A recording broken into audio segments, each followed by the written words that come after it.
Nancy is considered as one of the leading executive presence coaches in corporate circles in India. She has spoken at prestigious forums like CII, Zeducare, Wikipedia, Femina Believe, Toastmasters, MIT Pune, and many more. She has helped hundreds of high powered executives, corporates, celebrities, pageant contestants, and people from all walks of life to maximize their potential in professional and personal performance. Her speaking interests include executive presence, emotional intelligence, effective communication, business leadership, personal branding, communication strategies, public speaking, why stories matter, and various other management domains. She has spent the past decade coaching, facilitating, and inspiring millions of people around the world. I am so excited to introduce you to Nancy Katyal, and now let's hear from the creator herself. Hello, so good morning, Nancy, and thank you so much for your time. And I'm really honored that you finally we are interacting this way. Thank you so much for being who you are, and I'm so privileged that today I'm able to talk about you, and I'm so interested to really ask some question that I haven't heard in natural ways, like through your pages or through any which way. So I'm really privileged that we could do it today. Thank you for being who you are, and it's an honor to be interacting with you. Oh, thank you so much, Nancy. So, like one thing that interests me and I'm very curious to ask is why exactly are you doing what you're doing? Have you moved, or maybe you would have shifted or reinvented yourself from some point in your life to the other? I love this question because this question has both things, right? Your hard times also and your good times also.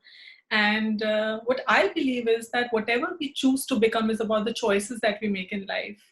And for that, I'll take you back in 2004, 1st September, when I got married. And now my friends generally kid with me and say that there are child marriage together. And so the choice I made during that time was like, okay, I just want to get rid of my job, and wow, marriage sounds great. And of course, I was sensible enough to see what I was getting into. However, there was this deep sense of self-doubt that I always had, that I'm not enough. What is it about these metropolitan people? They get it right all the time. And then, of course, I got married. I was busy, and for 3-4 years, I left my job, and I conceived Ishita. And Ishita was, I think, roughly 1 year old. And then my husband said that, let's move. And I said, yeah, let's move. And then we moved to another destination. And then after 4 years, I said, okay, now is the time I'll take a job. And then I joined an educational institution. And I was the face of the organization, and I was settled there for roughly 2 years. And my husband said, guess what? I said, what? He said, let's move. I said, yeah, let's move. And then we moved to Hyderabad. No, not Hyderabad, I think Mumbai. Okay. And then we were having a good time there. And then I took up a great job. I was working with an NGO. And then I got another opportunity. I was heading an organization. And then my husband said, guess what, Shruti, what he said? Let's move to start. Let's move. Yes, let's move. I said, yeah, sure, let's move. And then I think I was like, what is this? I'm building it from scratch every time I'm moving to a new location. And like I told you earlier, that I always had this belief that people are doing things better than I do. And I wanted to know this art and science of self-belief and reinventing the wheel, so to speak. And that's where I happened to get into knowing the art and science of coaching and image consulting and executive presence. And that's where my journey started in 2013. I said, you know what? I want to be in a profession where even if my husband says, let's move, I can move and I can still do what I do. And so many occasions, Shruti, where I remember in my first job, it was after the sabbatical, I was talking to my boss. I enter her office and she says, this is the report you've made. And I was just looking at the floor. I didn't know what to say. And I think all these instances made me who I am today, that why can't I stand for myself? Is there a better way to have difficult conversation without losing a relationship? Is there a way to still say your opinion and not losing grace under crisis? And because of that, I realized that it'll be beautiful to know what is the science behind that and still have connections, still not lose grace under crisis. And yes, it's been more of a learning for me. And in that process, what I learned, I said, why not serve other people also? Because it has helped me to become who I am. And here I am in front of you today.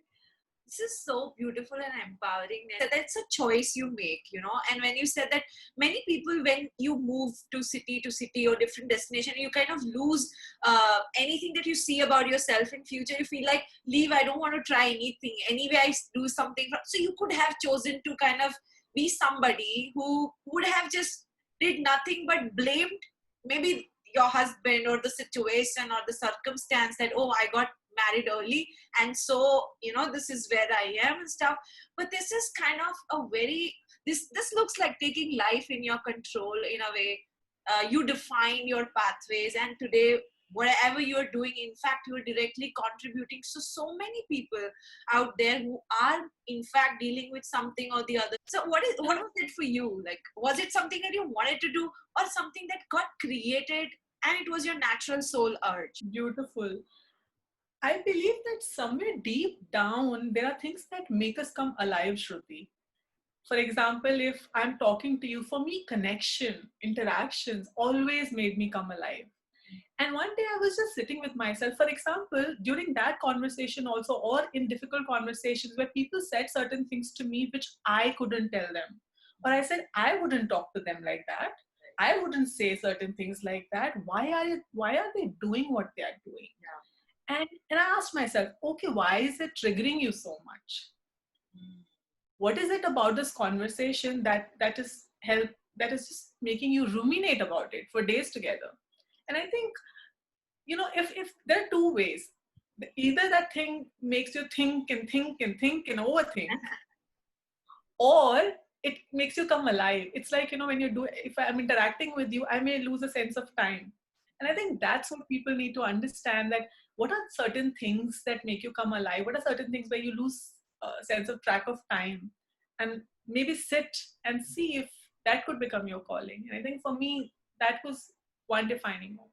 And that takes me to other question, which is one of my favorite questions. What is your source of inspiration? Like, I mean, there are so many people in your life. Maybe you come across. So we keep learning. Like, if I meet you today, I'm going to learn so much, and then we move out, and then we meet somebody comes to your house and says something, and you learn something. So learning is like ongoing process. In this whole thing, how do you define? If I ask you that, what is your source of inspiration to just keep recreating and regenerating life for yourself? So in this very moment, you are my inspiration. Oh, the kind of question you're asking me. I've always been a person who's lived moment to moment, Shruti. And everybody that you meet has something to teach you. So my environment, so to speak, has been a great learning and inspiration for me. There's so many people whom I look up to, and the kind of choices, again, that they have made in life. And also how they make the other person feel. It's one thing to say that, oh, I have this. And Maya Angelou very beautifully said that people don't care about the mobile you carry or the house that you live in. They care how you make them feel. So for me, anybody who makes the other person feel better as a result of a conversation are inspiring for me. For example, if I'm talking to you right now, the kind of questions that you are asking, it definitely has created a chord in me. And I was like, okay, next time I'm talking to someone in my coaching, I can ask these kind of questions too. Is there something that, if done, people can restart or regenerate their own identities in terms of your coaching that you give? Can we do something about it? Absolutely. While choice is one thing, other thing are the stories that we tell ourselves, Shruti. Right? When you move into an organization, certain unconscious biases we all carry. For example, one thing that I am trying to come over with is if somebody is very candid or authentic, there's an instant liking for me. Okay. Now I'm like, if somebody is not authentic, of course, in the sense candid, can I still be open to them? So one is, of course, asking ourselves this question: do I carry unconscious bias? So Punjabi ho, bale bale, arre, you are also Punjabi, arre, maza aayega. There's so many unconscious biases that we carry, right? That if I'm a Punjabi, I'm all often asked this question: do you like chole bhature? Of course, I like it, but I don't love it, right? So there are certain unconscious biases that operate in corporate world also, that being a woman, I will face this. Of course, there are stereotypes. Of course, there are situations that are happening. And again, that's where you come in. What your stand is your brand. What do you stand for in that moment? This is going to be highlight the stand. Your stand is your brand. Wow. Yeah.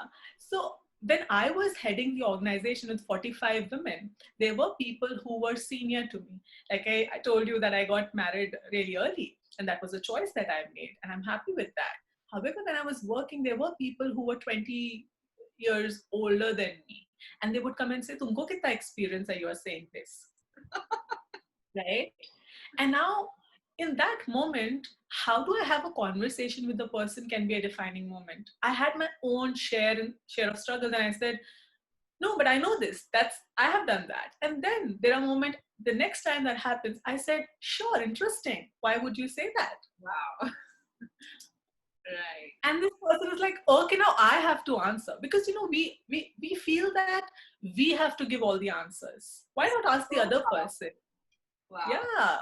And then this person had a different interaction with me because I tried to understand where they're coming from, and they also try to understand where I'm coming from. So talking about this paradigm shift that we are sort of speaking about, how do we do that? I think women need to really ask, what is important to me in this moment?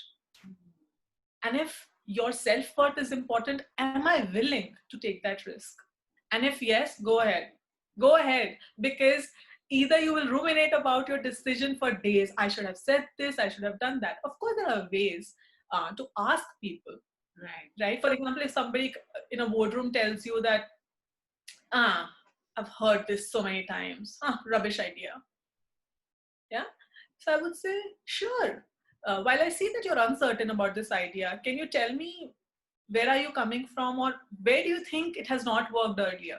Yeah. Now, see, I'm not giving it. One is no, I have done my research. It is important. It is this. But when I do that, now it's up to the other person to tell me where they're coming from. However, my favorite words are two words, and I posted about them. It depends. Right? It depends. I may go full on being compassionate and all that.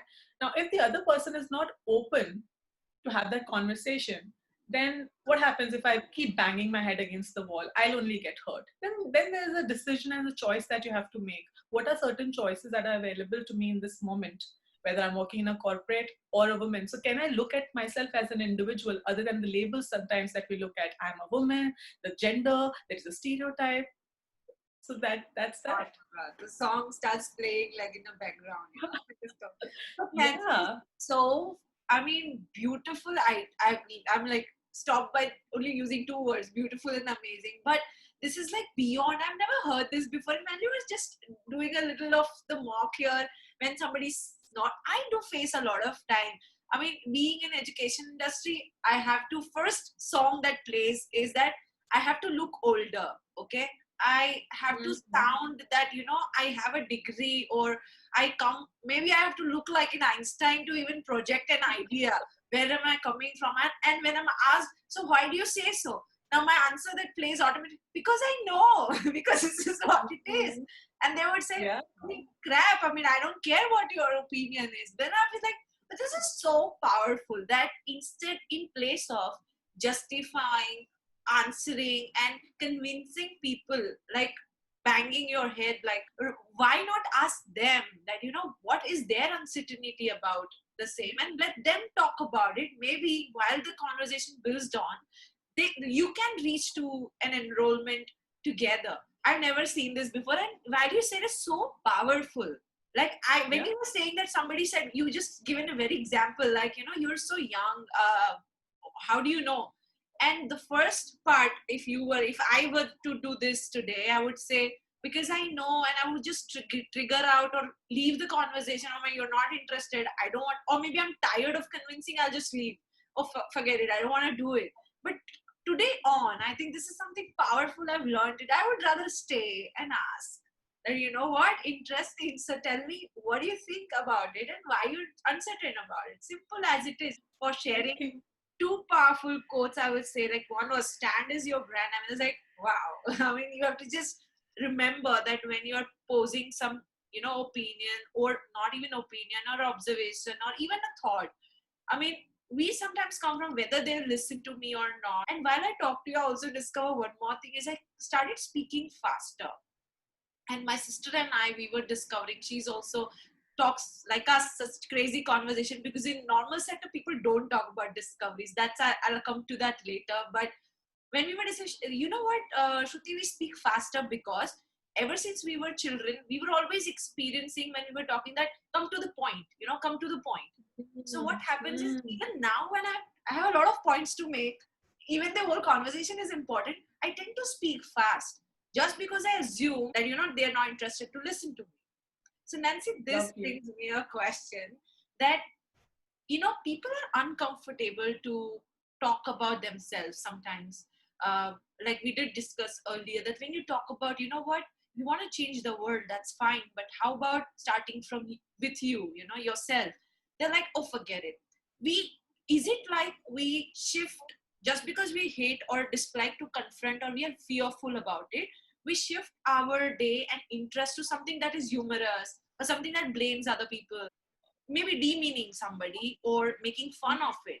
So, what do you have to say on that? And I do see where this question is coming from, Shruti, and thank you for asking that. Now, if you look at why people are not open, it's again about the conditioning and also the experiences that they have gone through in life. For example, if I'm in a meeting and I'm often told, or when I was growing up, I was often told, तुम्हें नहीं पता है, अरे चुप हो जाओ. My experience says this works, this doesn't work. And if that's a pattern that I've been hearing since a long time, then there is an urge when I become an adult and when I'm independent, or when I feel that now I'm not really answerable to, then what do I do? Then I take social media as a platform to just vent it out. And I think one is, of course, the way you also spoke about the second part, which is why people comment on that. And I think once we become compassionate to them as to, there's this urge to, so if you look at a kid, why do they act cranky sometimes? What do you think they're wanting? Attention. Correct. And I think as a society, we don't acknowledge the fact, or even we don't say that, you know what, I want to be heard. You know what, I want to be acknowledged. Now, if you look at social media, you also spoke about the likes. Yeah. One thing that, if we talk about what I do in executive presence or personal branding, we tell people that personal branding or your image on social media is not about being famous. It's about being known for the contribution you make to people. I may make, for example, today, if let's say, let's be very pessimistic about this reach of this video. Let's say only 2 people watch this video. Right. Okay. I know with your expression like Nancy, no, that's being really pessimistic. That's okay. I was, even if you and I, we'll be like happiest people on the planet. Yeah. Yeah. So let's say only 2 people watch this video. However, those 2 people get back to you, Shruti, and say thank you. Yeah. Versus 10,000 people watching the video and say, another video. Yeah. So I think once we understand that where am I coming from?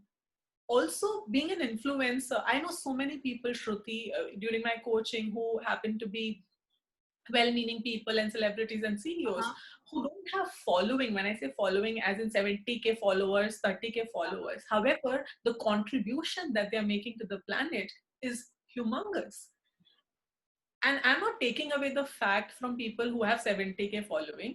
Yeah. So I'm just saying that doesn't define my self-worth. So I think one question that I need to ask even before I'm posting something is, what am I trying to contribute by saying this?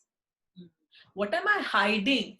Or what is my need that I'm saying what I'm saying? For example, sometimes the need could be that I need to feel acknowledged. And I feel that if I put that meme, if I make some noise about hatred post and all that, at least there would be some sort of trigger in other people also, and they will also contribute.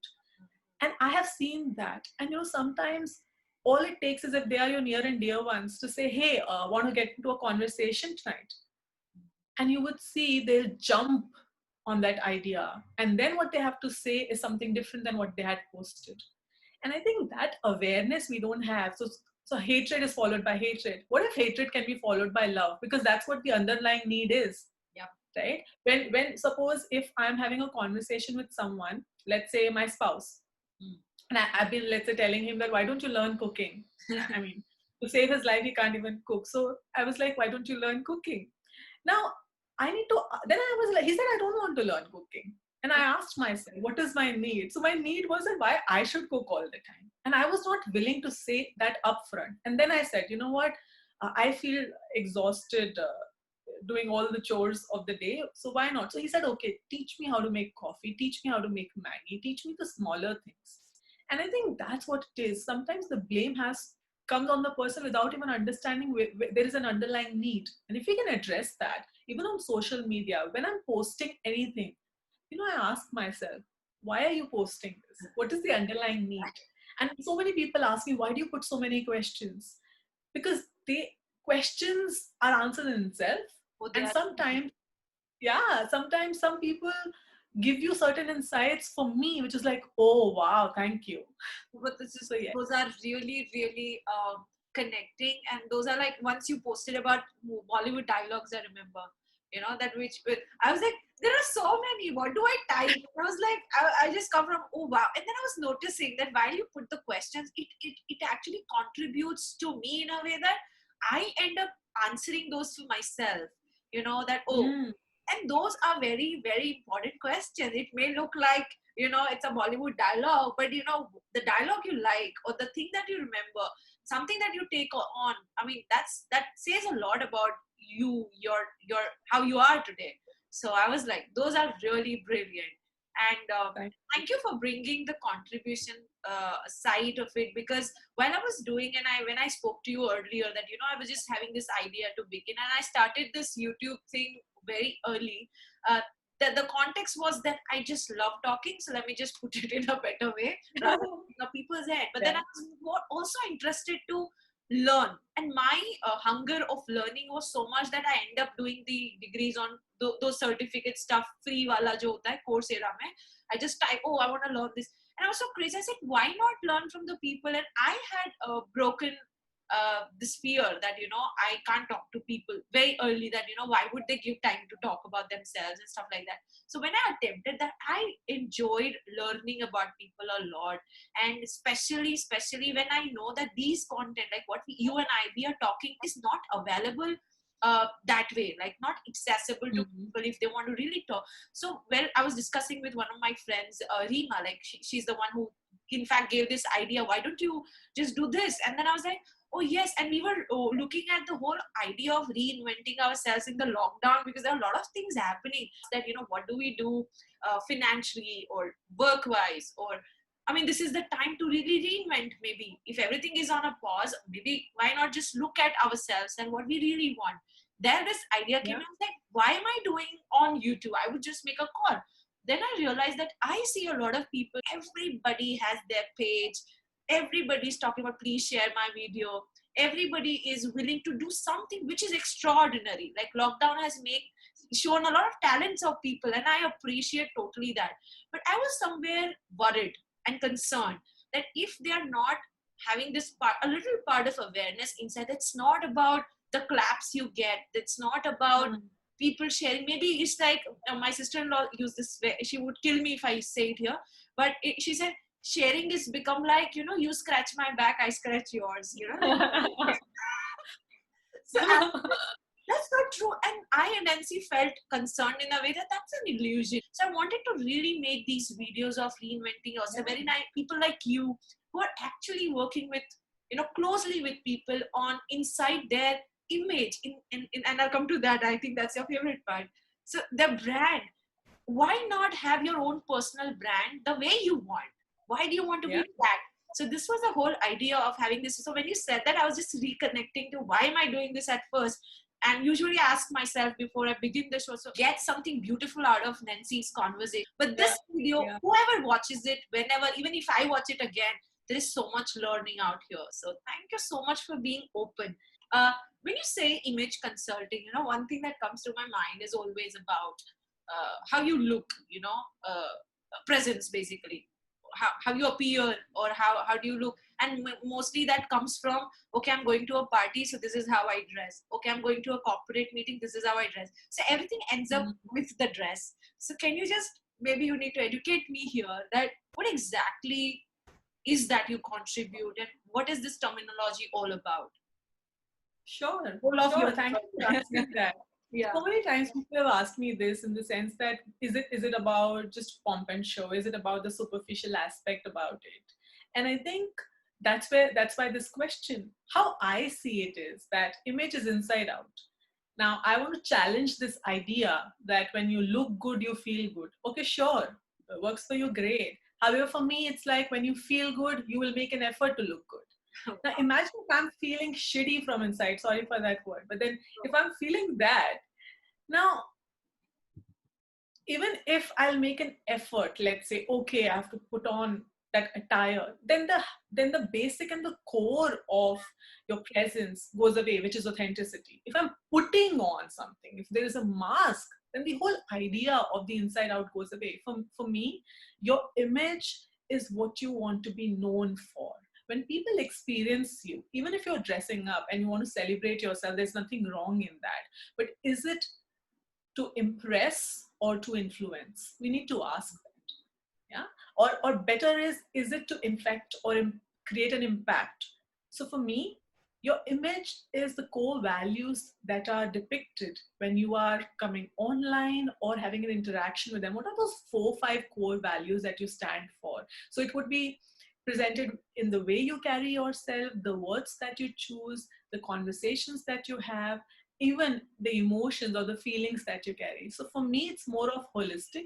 And I do see that where you're coming from, it's more projected like, oh, you know what, wear this, wear that. And I think where people forget about images, that it's about appropriateness.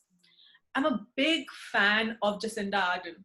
Now, if you look at her, she's the Prime Minister of New Zealand.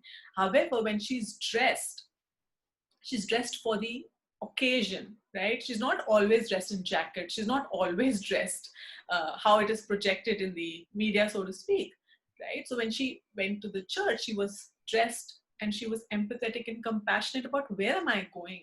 Is it appropriate or not? Right. So I think for me, image is an inside out journey always. And your packaging, of course, there's no harm in looking good. So when we talk about how people are perceiving, I think it's about the experience people feel as a result of whatever you say, do, and think and feel. And that's where the whole idea, what you said about inside out, when Right. people are interacting with me, or even if I'm thinking something, what am I thinking in terms of contribution that I want to make? And I think that's where the concept comes in. Wow.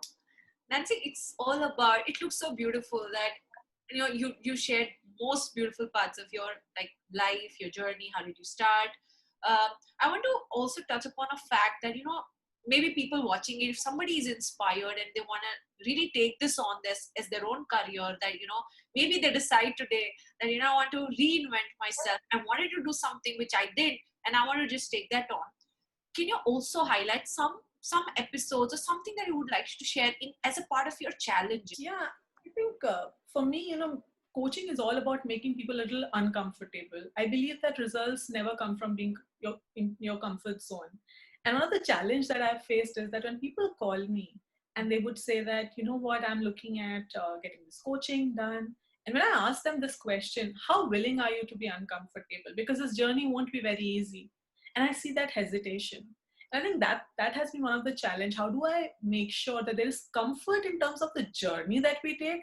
However, there will be uncomfortable questions that I need to answer to make then become comfortable being uncomfortable.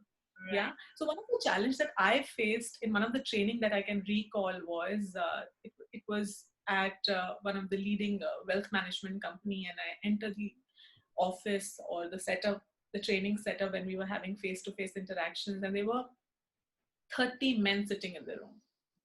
Okay. And when I entered the room, and there we were talking about personal branding and your presence.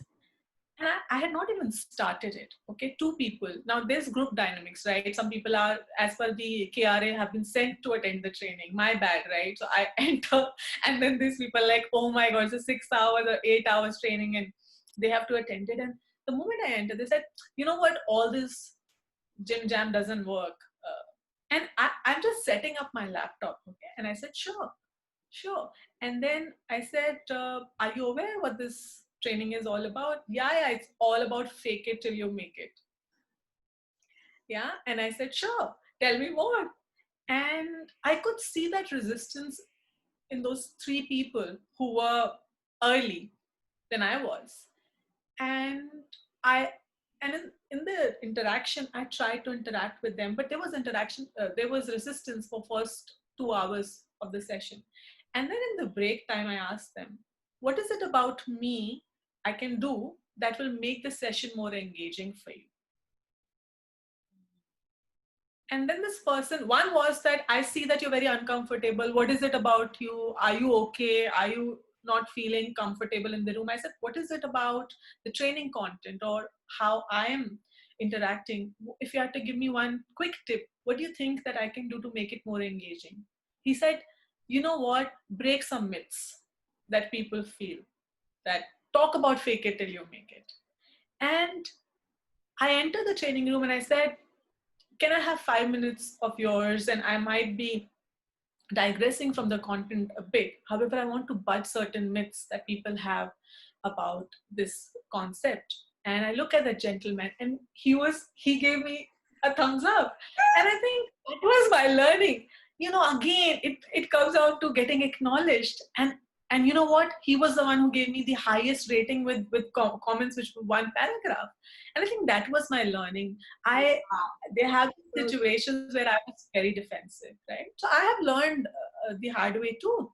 That because when you're very sure about what you bring to the table, sometimes you really want to say that, dude, I know what I'm saying, right? Like you said, that I know what I know, and I know where I'm coming from, and that pause, Shruti, in that moment, to say, okay, say more. I'm willing to take 5 minutes and answer your question. And of course, I'll park it if it goes on. And I think that was a defining moment for me, though it was a challenge, and every time I go into a training room and I see some eyebrows raised, I said, yeah, tell me, you tell me, how do I make it engaging? Tell me, come on, you know more than me. And that helps you. And it takes so much of burden off your shoulder. Because earlier it was like, oh, what if this happens? Okay, even if. So rather than saying what if, I say even if that happens, so what? And that has helped me. But this is so, where do you get these? I mean, how, okay, to answer this first. So when this happened, were you like prepared, or do you come, is this part of your preparation? First question. About Wow. This may happen or this may not happen or something like that. So there's a yes and a no. The yes is, the yes is, of course, you go for the preparation of the content, the flow. Right. There is a structure and there is not a structure to it. And I'm a big language fan. And I've always struggled, and I posted this on my social media. It took so many years for me to post that I struggled to say no for the longest part of my life. I was part of that. Right. So for me, I was like, okay, is there a better way to say no? Can there be a very comfortable way to say no? It's so beautiful. So one of the things that I found was that rather than saying no, can I say not yet? For example, Nancy, can you do this for me? Not yet. I'm busy with something. Otherwise, it would be not now. Yeah, why you're here? Why you're telling me this?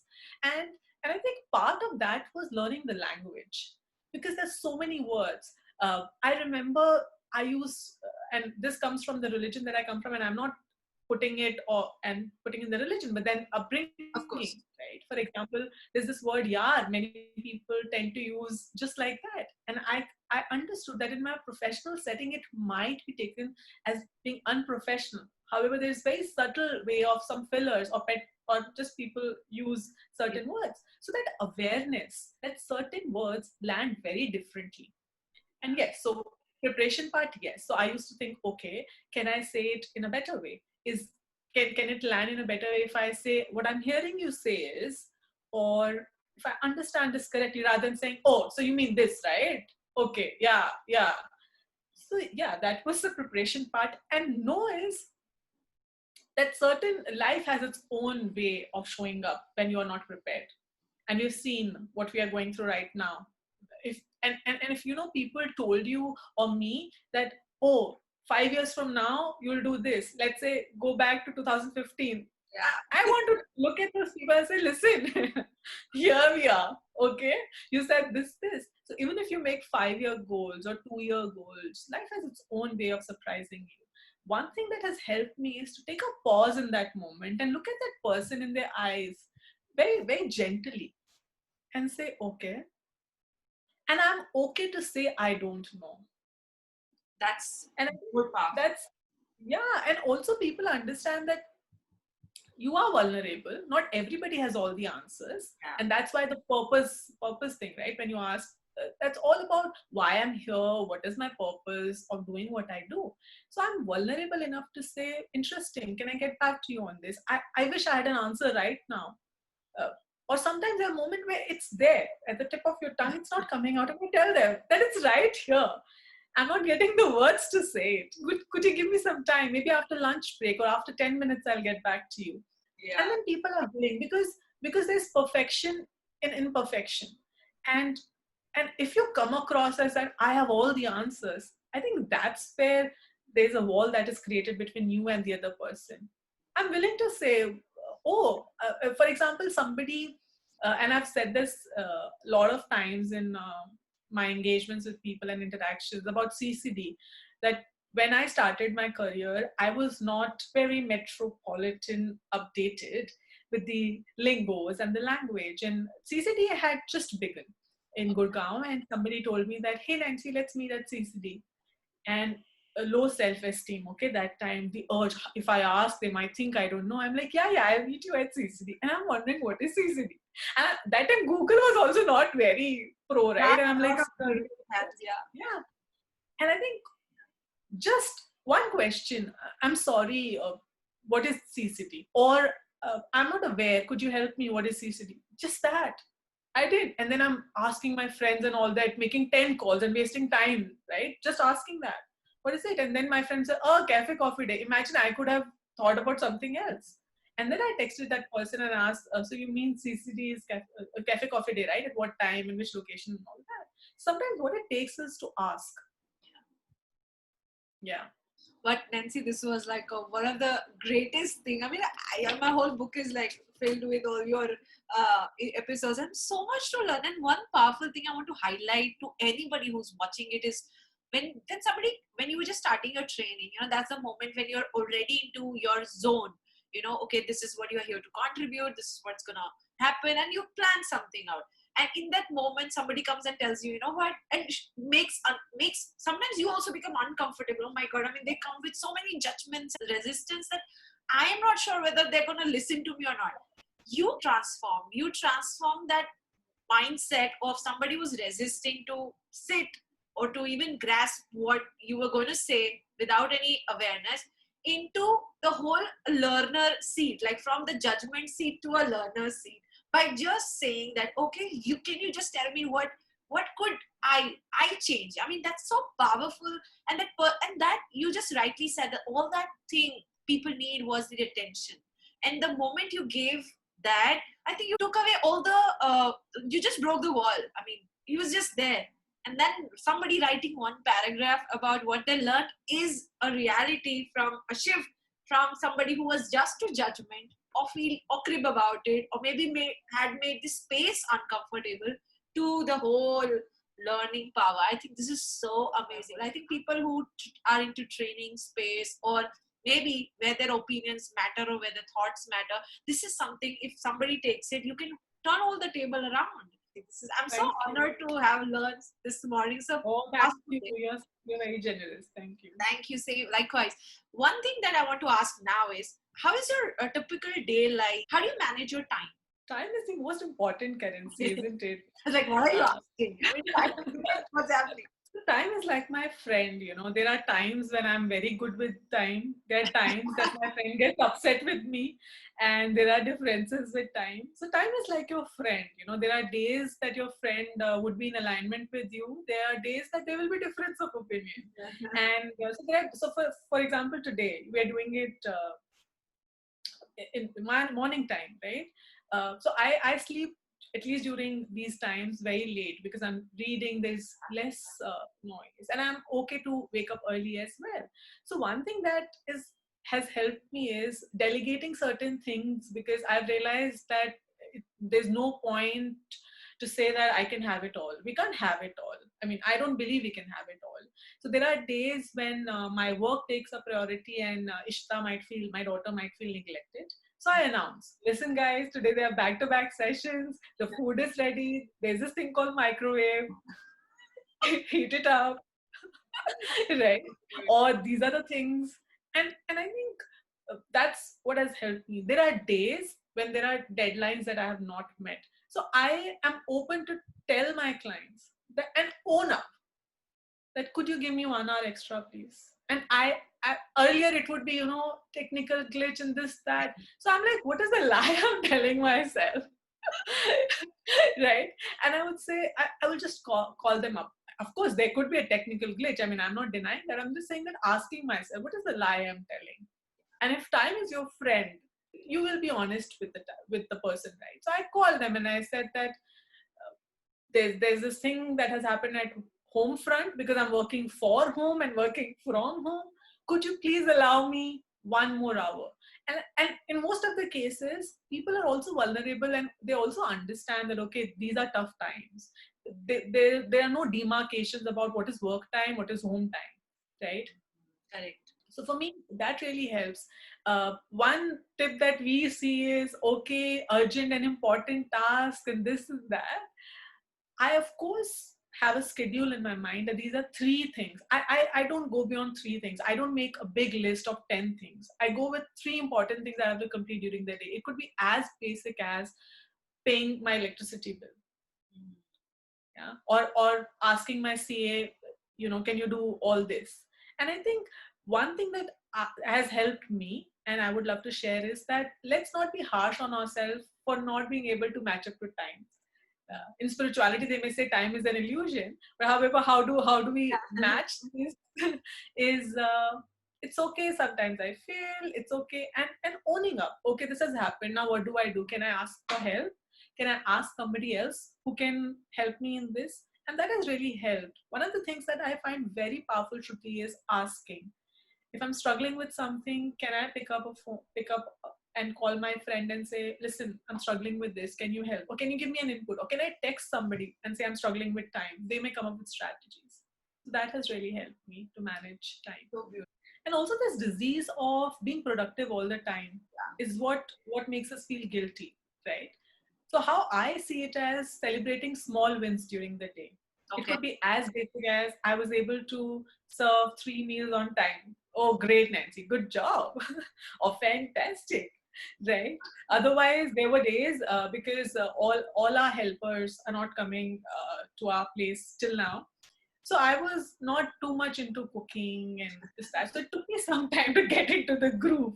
Okay, this much, because I would just say, okay, ye banana hai aur wo chayega. Now that I'm responsible for that, there were days that the lunch would be served at 3 o'clock instead of 1:30 or 2.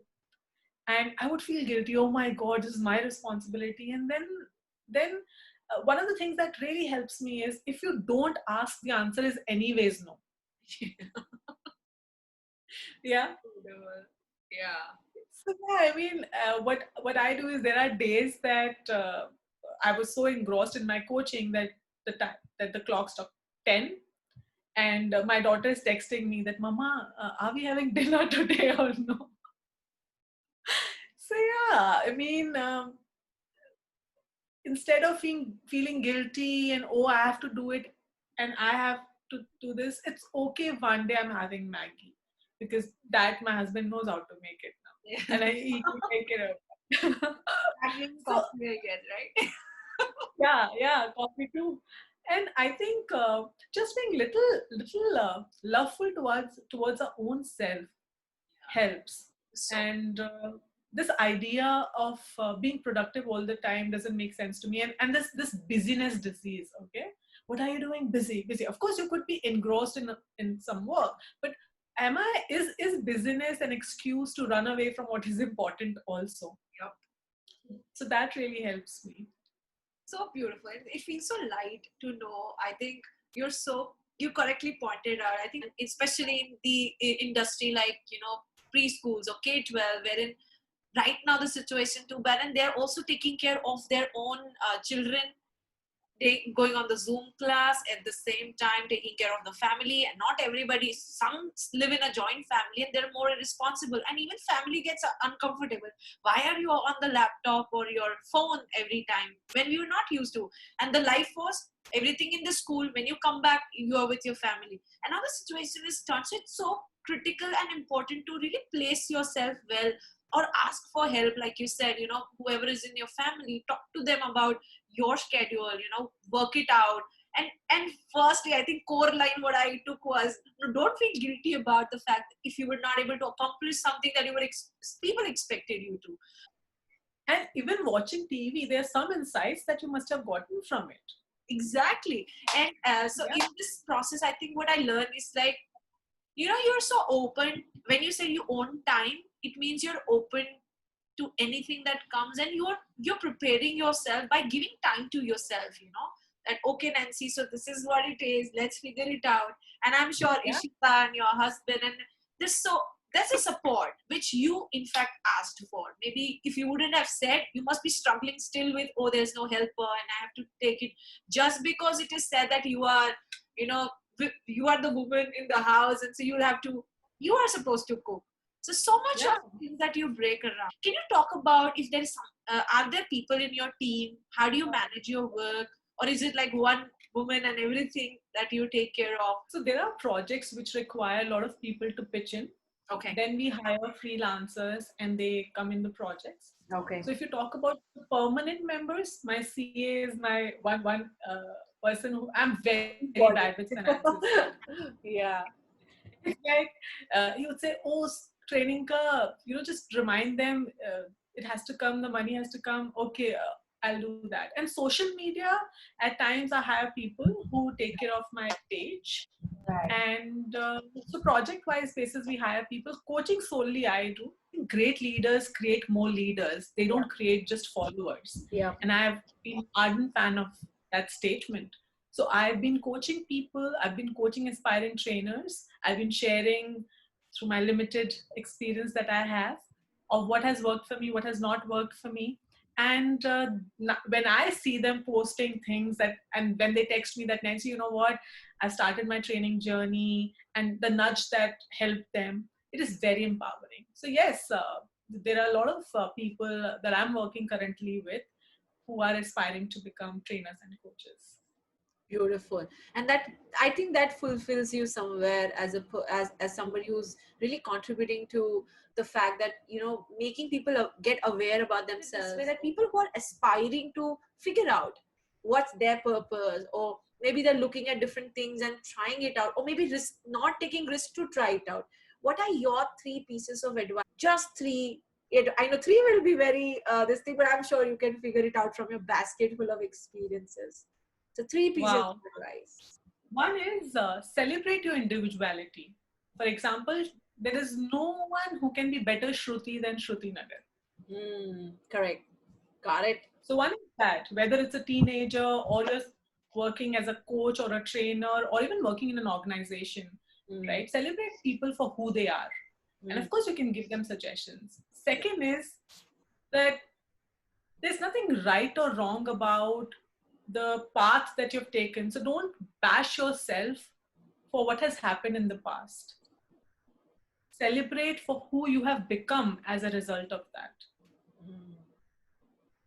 So that is that, because most of us stay in past and say, "Acha, wo kar lete to wo ho jata."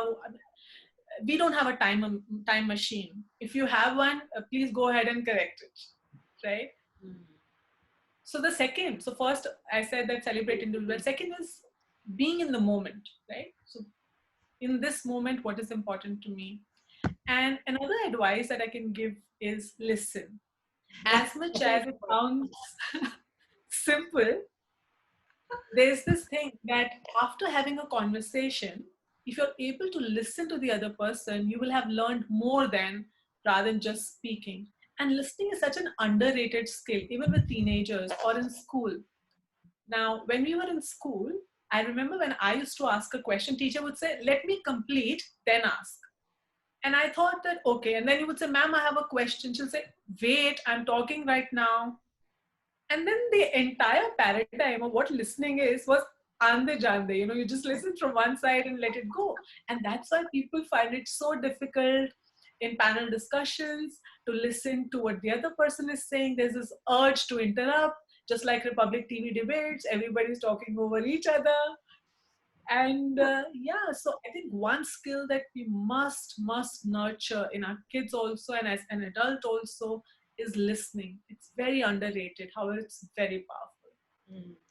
Very well said. It looks like, you're so sure of what you're saying, because I say that you're coming from your experience, the groundwork you've done. And I want to say this to the people, like, the reason why I connect, Nancy, with people like you, meaning that somebody who's, for me, spirited, extraordinary, who's chosen something really great for themselves, and they're celebrating, of course, their individuality, like you said. And is that you very authentically connected with your purpose. uh, Maybe you discovered, you're gifted, or whatever it may be, but you are into it. And when you are into it, whatever you're saying, it lands so authentically right here. It's so amazing to hear about these tips, and so critical aspect of listening. You're so right. Listening is something, is one, powerful for you as well as for the other person to have an experience that you heard. I don't want to end this though. So Nancy, one thing, if somebody is willing to explore more about your world into personal branding, how are the ways, are you open to people interacting? Are you offering some of the things where people can just come to you and you can kind of train them or coach them that way? Sure. So one is, of course, going online and searching my name, and you may land on my website, and you can contact somebody from my team, or I will reach out to you. And second is, we do a lot of open workshops. So one of the upcoming workshop that we're doing is how to be unflappable. Now, Okay. people are like, "Oh my God, I'm anxious. Oh my God, I lose grace under crisis." So we are doing this workshop on how to be unflappable and lead with emotional intelligence. Okay. Wow. And how do we create that pause and respond and not react, and also being aware of our emotions, because emotions go way beyond than sad, mad, bad, glad. And if I can label my emotions well, I'll be able to tame them well as well. So they can do, and of course then I do one-on-one coaching. They can reach out with me. Wow. So I had a great time talking to you, Nancy. I was like so amazed. I have like 3 pages already filled with what you said. There's so many things surprised me. Like, I kept saying, and lastly, the 3 powerful advices you made was celebrating uniquenesses and being in the moment. And most important is the listening that you said, which is underrated yet very important.